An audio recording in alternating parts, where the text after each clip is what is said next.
We finally made it through one of the craziest elections in American history.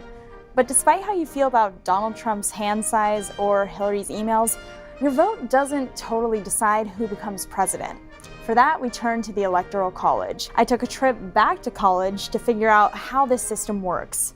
When you go to vote, you're actually voting for representatives in the Electoral College from your state who will then vote for the president. Your vote is affecting which presidential candidate the members of the Electoral College in your state vote for. The structure of the Electoral College has a big impact on where candidates go, on where they take out ads, but also, to some extent, what issues they emphasize. So the importance of your vote in this system depends a whole lot on things that are completely out of your control, like your state's population or whether your state tends to always vote for the same party. Take a big state like California.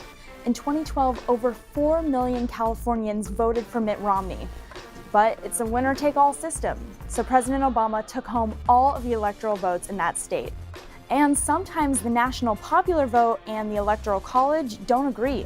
That's happened 4 times in US history, most recently in 2000. Gore won a slight majority of the popular vote, but Bush won a majority of vote in the Electoral College. It's very rare. So how did we end up with this system in the first place? There was a notion that it would be very bad for the country if you had a president who could win a majority of votes in just one section or one region of the country.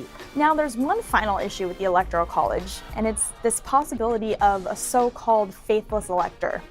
The electors typically vote to do whatever the majority of the voters in the state choose to do in terms of who they want to be president.